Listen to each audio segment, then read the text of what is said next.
Let's think about the word karma for a moment. It is very popular and widely used as well, reverberating across cultures and contexts, and I mean in all contexts. The gist of the meaning is pretty prevalent. Everyone knows what it means in general. The essence of karma is truly pervasive, widely understood and often invoked. But do we really accept it as one of the laws that govern reality? It's complicated.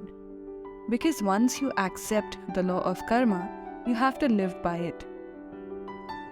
But that's a topic for another time. For now, let's focus on understanding what karma truly means. And there's no better way to do that than through a story.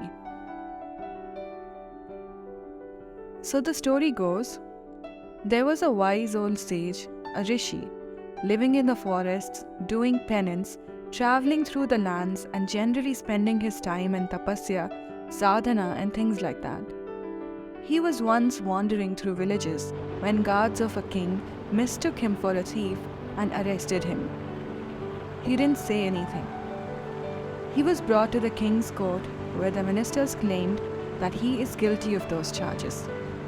He didn't say anything then either. Now it was the king's turn to announce the punishment for his crime. And he did. Cut both his arms, he said. Throughout the proceedings, the rishi remained calm and composed, not uttering a word in his defense. Eventually, when the king pronounced the sentence ordering that both the rishi's arms be cut off, even in that moment, the sage did not react or protest. He accepted his fate with equanimity. He accepted whatever was bestowed upon him by the world.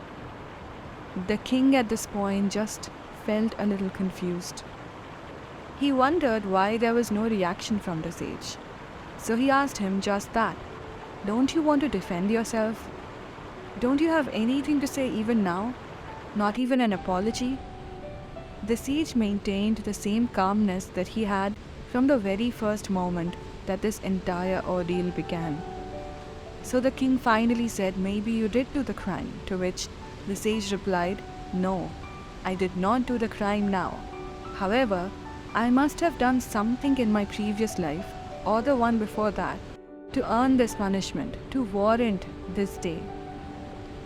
And that is why I accept it. I will face the consequences of my actions.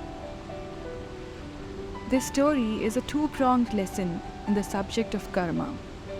It depicts both the massive weight of consequences of our own karma and the amazing lightness of acceptance of said consequences.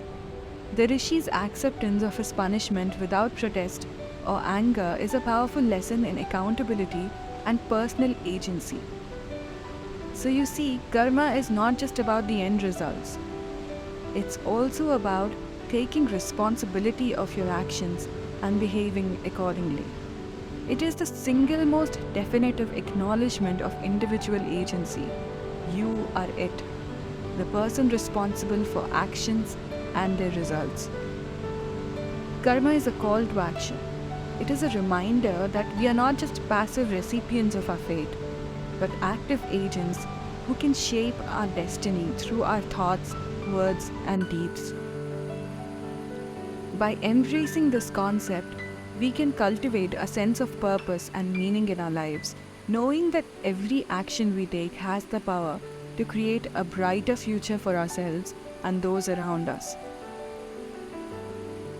Karma is the ultimate accountability of one's actions, not just for the end result, but for the very act itself.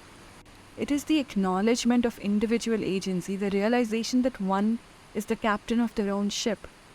Your actions determine your destiny, and it is up to you to take responsibility and chart your course accordingly. You have the free will to do whatever you want, but that comes with the price of repercussions. And it's not that it's always bad. One thing about the modern interpretation of the word karma is that it is always awarded a negative connotation. The notion that karma is simply about getting what you deserve when you do something wrong is a narrow and limited view of this complex idea. In fact, Karma is much more than just punishment for bad behavior.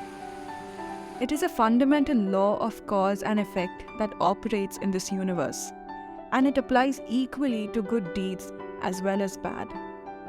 The key is that every action we take has consequences, whether positive or negative, and those consequences reverberate throughout our lives and even beyond. So while it is true that negative actions can lead to negative consequences, it is also true that positive actions can lead to positive consequences. This is where the idea of karma as a reward comes in. At its core, karma is about mindfulness, awareness, and accountability. It requires us to be fully present in the moment and to consider the impact of our actions on ourselves and those around us. By doing so, we can make conscious choices that align with our values and lead to positive outcomes. As for karmic fate, you can shrug it off by taking full responsibility of your actions and taking each step knowing that you are the one paving your way and that every one of those steps will create your reality.